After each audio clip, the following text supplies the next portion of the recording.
Police वालों के दिमाग में ये था कि इसी इंसान ने इन्हीं तीनों को मारा होगा और अपनी गलती छुपाने के लिए ये खुद हमारे पास आ गया है। पर जब बॉडीज की रिपोर्ट आई तो पुलिस भी बहुत ज्यादा शॉक हो गई थी, क्योंकि इन लोगों की मौत 3 दिन पहले नहीं बल्कि 3 महीने पहले हुई थी। और ये न्यूज कंफर्म करने के लिए पुलिस को उनके घर से जो न्यूज़पेपर मिला था उसकी डेट थी 21 जून 2002 की। सो इस न्यूज से पुलिस और फोरेंसिक की टीम ने ये डिड्यूस किया कि इन तीनों की मौत 21 जून 2002 के आसपास हुई थी। पर ये लोग कैसे मरे, किसने इनको मारा या इनका मोटिव क्या था मौत की वजह से, ये अभी भी एक राज था।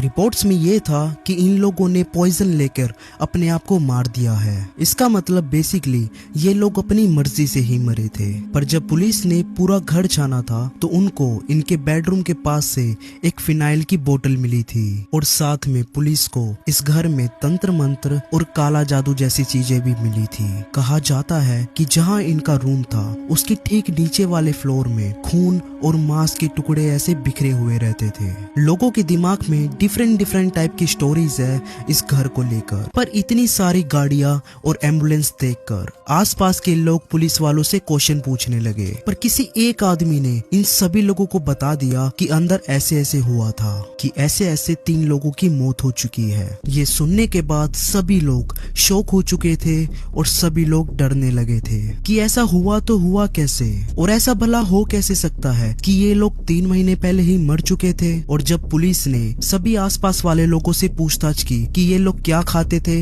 ये लोग कहाँ रहते थे और ये लोग कहाँ जाते थे, तो वहाँ के लोगों ने बताया कि ऐसा हो ही नहीं सकता कि ये लोग 3 महीने पहले मरे हो, क्योंकि हमने तो इन लोगों को कल ही देखा था। कुछ लोगों ने बताया कि ये लोग खाना खाने के बाद बाहर टहलने आते थे, और कुछ लोगों ने इनकी विंडो से कमरे की लाइट की वजह से इन लोगों को कुछ दिनों पहले ही देखा था। पुलिस को ये सब सुनकर डर भी लग रहा था, पर पुलिस ये भी सोच रही थी कि ऐसे हो कैसे सकता है कि इन लोगों ने इन सभी को कुछ दिनों पहले ही देखा था। जब पुलिस ने पूछा कि आखिर यहाँ पर कौन रहता था, तो लोगों ने बताया कि यहाँ पर 3 लोग रहते थे और वो तीनों ही सगे भाई थे। पर जो इस घर के ओनर थे मिस्टर सिंह, उनकी मौत के बाद इस घर में बहुत ही अजीब सी एक्टिविटीज होने लगी थी। पहली बात तो ये कि मिस्टर सिंह भी बहुत ही अजीब से आदमी थे।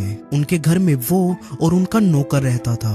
उनके नौकर ने मिस्टर सिंह को काफी बार बोला था कि सर, अब ये घर पुराना हो रहा है, ये घर टूट रहा है, हमें इसको रेनोवेट कराने की जरूरत है। पर मिस्टर सिंह 1 रुपए भी नहीं निकालते थे इस घर को ठीक कराने के लिए। और मिस्टर सिंह की मौत के बाद ये घर गया उनके बेटे को, जिसको इस घर में रहने का कोई भी इंटरेस्ट नहीं था।